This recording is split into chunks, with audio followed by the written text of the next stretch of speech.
Bueno, hablemos de fuerza de fricción.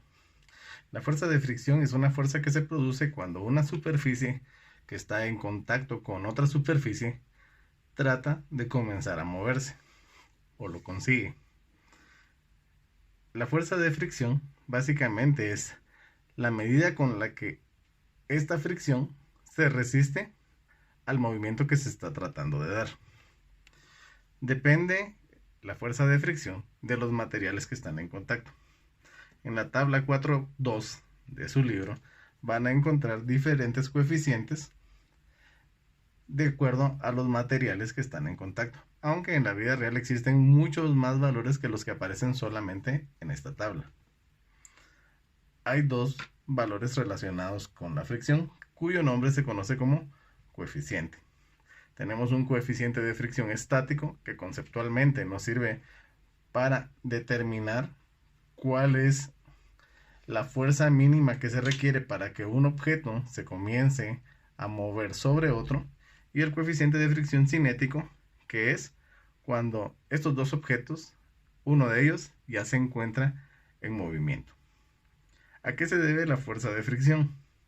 Generalmente cuando nosotros tenemos dos objetos en contacto, por muy lisa, por muy suave que nosotros toquemos la superficie, realmente va a tener textura.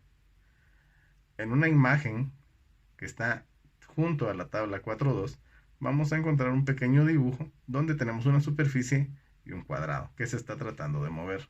Y dentro del círculo tiene un pequeño acercamiento donde lo que está mostrando es lo que nosotros podríamos observar si nos acercáramos con una lupa muy potente o con un microscopio para ver cuál es realmente la textura de las superficies. En la vida real no existen superficies completamente lisas y la fricción está presente en cada momento. Como ya habíamos dicho, hay dos formas de calcular fuerza de fricción. La fuerza de fricción estática, que es lo que me sirve para determinar cuánta fuerza se necesita para que un objeto comience a moverse, y la fuerza de fricción cinética, que es la que se calcula cuando un objeto ya está en movimiento. Vale hacer la aclaración de que la fuerza de cinética nunca va a depender de la velocidad o de la aceleración, simplemente depende de si un objeto ya está en movimiento o no. Para ello nosotros vamos a leer el siguiente problema. De su libro de texto, el ejemplo 4-6 habla de fricción estática y cinética. Dice: la misteriosa caja de 10 kilogramos descansa sobre un suelo horizontal. El coeficiente de fricción estática es mu sub s igual a 0.4 y el coeficiente de fricción cinética es mu sub k igual a 0.30. Vale señalar también que el coeficiente de fricción estático siempre debe ser mayor que el coeficiente de fricción cinética. Determine la fuerza de fricción F que actúa sobre la caja si sobre ella se ejerce una fuerza aplicada FA horizontal externa con magnitud de, inciso A, 0 newtons, inciso B, 10 newtons, inciso C, 20 newtons, inciso D, 38 newtons e inciso E, 40 newtons. Bueno, procedamos a resolver dicho problema. Lo primero que vamos a hacer es realizar nuestra lista de datos que tenemos a disposición. El primer dato que tenemos es la masa. La masa es igual a 10 kilogramos. Después tenemos dos coeficientes. El coeficiente de fricción estático, que es igual a 0.4, y el coeficiente de fricción cinético, que es igual a 0.3. También vale aclarar que no tienen dimensionales, son adimensionales, dado que se trata de porcentajes de resistencia. Ok, ya dicho esto, ahora lo que procedemos es a realizar nuestro diagrama de cuerpo libre. Nuestro diagrama de cuerpo libre lo que va a tratar es de representar qué es lo que está sucediendo sobre el objeto que nosotros tenemos ahí.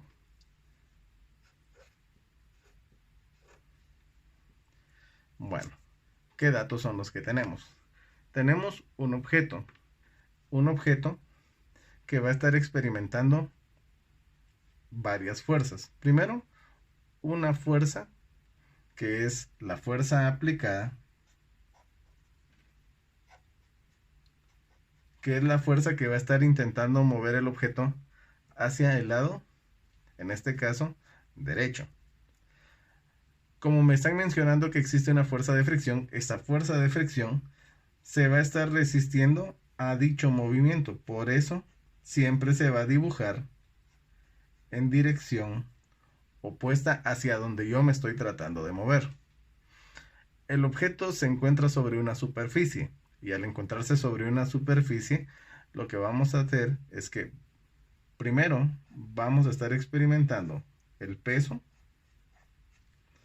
y en segundo lugar, al tratarse de una superficie donde se encuentra, vamos a estar encontrando que también tenemos fuerza normal. Bueno, ese es el diagrama de cuerpo libre que corresponde al problema que estamos realizando.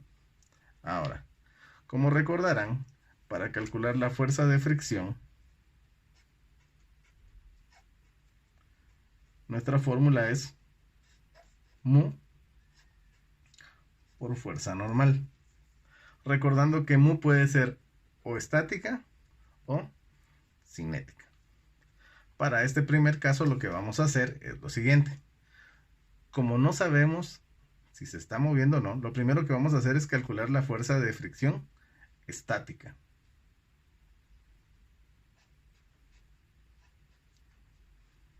Que va a ser mu sub s por fuerza normal. Y aquí nos damos cuenta de algo. Nosotros necesitamos conocer el valor de la fuerza normal. Y la fuerza normal se encuentra en el eje Y. Por lo tanto, mi primer paso va a corresponder en encontrar sumatoria de fuerzas en Y. Igual a masa por aceleración. Obviamente aceleración en Y. Lo primero que vamos a hacer es determinar que verticalmente o cuando un objeto se encuentra sobre una superficie no se está ni levantando ni introduciéndose sobre la mesa. Por lo tanto, verticalmente carece de aceleración. Y cuando carece de aceleración vertical, la aceleración en Y vale 0. Lo cual nos va a llevar a nuestra primer simplificación. Masa por 0 me va a dar como resultado 0. Ok. Bueno, ahora viene la siguiente parte de nuestro análisis. Dice que tenemos que sumar las fuerzas en Y. En Y tenemos dos fuerzas. Fuerza normal y peso. Como no hay movimiento, nosotros podemos determinar el sentido de positivo. Siempre es recomendable poner positivo en la dirección de la variable que quiero encontrar o, en su defecto, la dirección del movimiento. Entonces, vamos a decir que para arriba es positivo. Ya sabiendo que para arriba es positivo, tenemos esta fuerza y esta fuerza. Como la fuerza normal apunta hacia arriba, vamos a decir que la fuerza normal va a ser positiva. Y por consiguiente, como el peso apunta hacia abajo, diremos que el peso es negativo. Y esto es igual a 0. La fuerza normal, entonces, despejando, nos va a quedar que es igual al peso. Pero en este punto nosotros recordamos lo siguiente. El peso es una fuerza conservativa y siempre se calcula de la misma manera. Masa por gravedad. Entonces vamos a proceder a sustituirlo recordando cómo se calcula el peso. Dado que peso se calcula masa por gravedad, entonces me va a quedar que la fuerza normal es igual a masa por gravedad. Ya habiendo calculado esto, nosotros lo único que vamos a hacer es proceder a lo siguiente, a la realización del cálculo. la fuerza normal va a ser igual a 10 por la gravedad, que estamos manejando como 9.8, obteniendo como resultado que la fuerza normal es igual a 98 newtons. Ese primer cálculo es el que nos va a servir para ahora poder calcular el valor de la fuerza de fricción estática. Fuerza de fricción es igual a mu sub s por fuerza normal. Ok, estamos nosotros en el proceso de realizar dichos cálculos. El coeficiente de fricción estático es un dato conocido. Sabemos que es 0.40. Podemos escribirlo solamente como 0.4. Sabemos que no hay ningún problema con eso. Y ya conocemos el valor de la fuerza normal. El valor de la fuerza normal es 98 newton.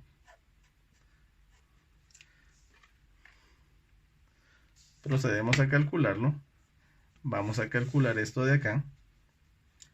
0.4 por 98 me va a dar como resultado 39.2. La fuerza de fricción es igual a 39.2 newtons. Esa es la fuerza de fricción estática. Este valor es bien importante porque si bien no lo vamos a utilizar para cálculos, es un valor de referencia que me dice cuánto es la fuerza necesaria para que el objeto comience a moverse. Entonces, nosotros vamos a proceder ahora a analizar lo siguiente. El inciso A, como lo pudieron haber leído ustedes, dice que la fuerza aplicada es igual a 0 newtons.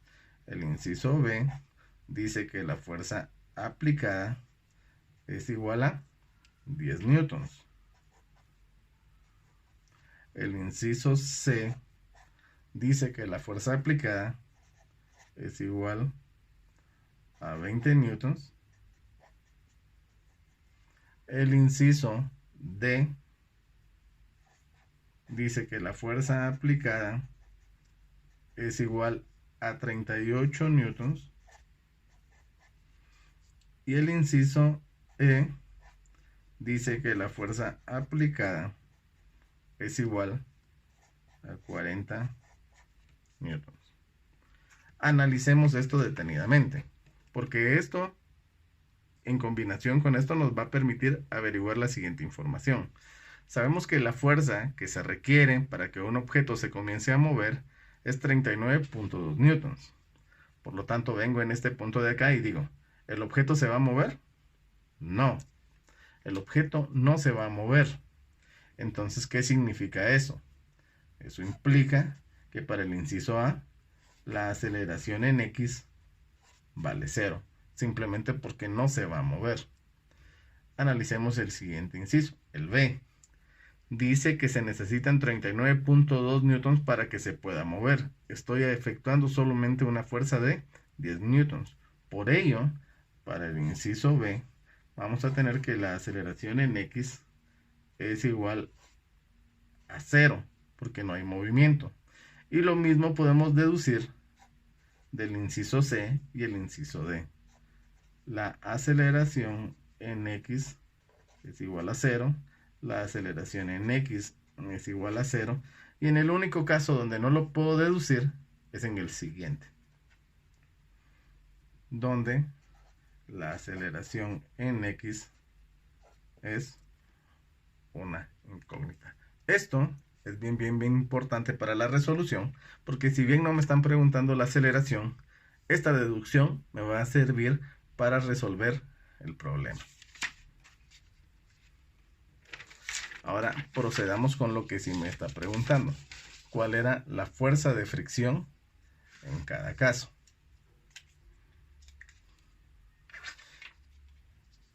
Nuevamente vamos a hacer nuestro diagrama de cuerpo libre para recordar qué fue lo que nosotros hicimos. Tenemos la fuerza aplicada, tenemos la fuerza de fricción, tenemos el peso y tenemos la fuerza normal. En el inciso A, lo que me están preguntando es el valor de la fuerza de fricción, ¿sí? Para ello vamos a hacer nuevamente sumatoria de fuerzas, solo que lo vamos a hacer en X. Y vamos a decir, sumatoria de fuerzas en X es igual a masa por aceleración. Bueno, recordando, sabíamos que para el inciso A la aceleración vale 0. O sea que el resultado de esta multiplicación va a valer 0. Porque cualquier número multiplicado por 0 da 0. Ahora, sabemos que si esto se llegara a mover, el sentido del movimiento es hacia allá. Entonces, la sumatoria de fuerzas sería fuerza de fricción menos la fuerza menos la fuerza de fricción más la fuerza aplicada es igual a 0. Venimos y despejamos. Es más fácil mover la fuerza de fricción que está aquí hacia la otra dirección y va a quedar la fuerza aplicada es igual a la fuerza de fricción. Y dado que sabemos que en el inciso A la fuerza aplicada es 0, el valor de la fuerza de fricción para el inciso A también será 0. En el inciso B vamos a volver a repetir lo mismo. Sumatoria de fuerzas en X es igual a masa por aceleración en X. Como recordamos, para el inciso B, la aceleración también era 0. Por lo tanto, este producto de acá nuevamente va a valer 0 y voy a tener lo siguiente. Voy a tener menos la fuerza de fricción más la fuerza aplicada igual a 0. La fuerza de fricción está restando, lo más conveniente es trasladarla del otro lado para que sume. Me va a quedar la fuerza aplicada es igual a la fuerza de fricción. Y como en el inciso B la fuerza aplicada es 10, la fuerza de fricción que obtenemos es de 10 newton. Y así podríamos seguir tanto con el inciso C. Ya no sería necesario que hiciéramos esto porque ya dedujimos por qué es que se comporta de esta manera. Y el inciso C nos daría que la fuerza de fricción es igual a 20 newtons. Y el inciso D nos daría como resultado que la fuerza de fricción sería igual a 38 newtons. Ok, hasta aquí todo bien. El problema es con el inciso E. Con el inciso E nosotros vamos a tener una pequeña complicación. Y la complicación se debe a que dada nuestra propia deducción, sabemos que vamos a tener aceleración. ¿Sí? Nuevamente vamos a hacer nuestro diagrama de cuerpo libre para recordar qué es lo que estamos haciendo. Tenemos fuerza aplicada, tenemos fuerza de fricción, tenemos fuerza normal y tenemos peso. Para el inciso D, ¿qué es lo que tenemos que encontrar?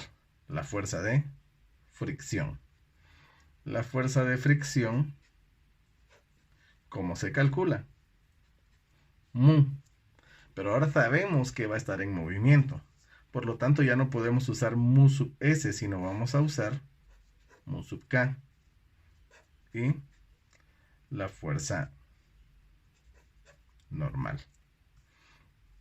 Esto nos va a dar como resultado que la fuerza de fricción es igual a 0.3 por 98. Y la fuerza de fricción va a ser igual a 0.3 por 98, dando como resultado 29.4 newtons. Ese es el valor de la fuerza de fricción en el inciso E. Si se dan cuenta, es mucho menor a la fuerza de fricción que calculamos cuando nosotros calculamos la fuerza de fricción estática. Y eso se debe a una situación bien particular. Debido a que es muy difícil romper el momento de inercia, comenzar a mover un objeto es realmente difícil. Pero cuando yo ya lo logro, moverlo o continuar ese movimiento se vuelve sumamente fácil. Entonces, este es el coeficiente de fricción. Perdón, esta es la fuerza de fricción cuando lo calculamos con el coeficiente de fricción cinético. Como un extra, vamos a calcular la aceleración. Ya sabemos que existe la aceleración. Sabemos que la dirección del movimiento es hacia allá. Entonces, nuevamente vamos a hacer sumatoria de fuerzas. Es igual a masa por aceleración en X, que seguimos sin conocer la aceleración. Sabemos que es menos la fuerza de fricción más la fuerza aplicada, que es igual a la masa por la aceleración en X. La fuerza de fricción es un valor que ya calculamos, sabemos que va a ser menos 29.4 por la dirección que nosotros asumimos. Sabemos que la fuerza que estamos aplicando para el inciso E es 40 newtons. Sabemos de dato del problema que la masa es igual a 10 kilogramos. Y lo único que nos queda por averiguar es la aceleración en X. Procedemos a hacer los cálculos. Menos 29.4 más 40 nos va a dar como resultado 10.6 igual a 10 por la aceleración. Y si queremos saber el valor de la aceleración, solo dividimos 10.6 dentro de 10 y eso nos va a dar como resultado 1.06. Y recordamos que las dimensionales de la aceleración son metros sobre segundo al cuadrado.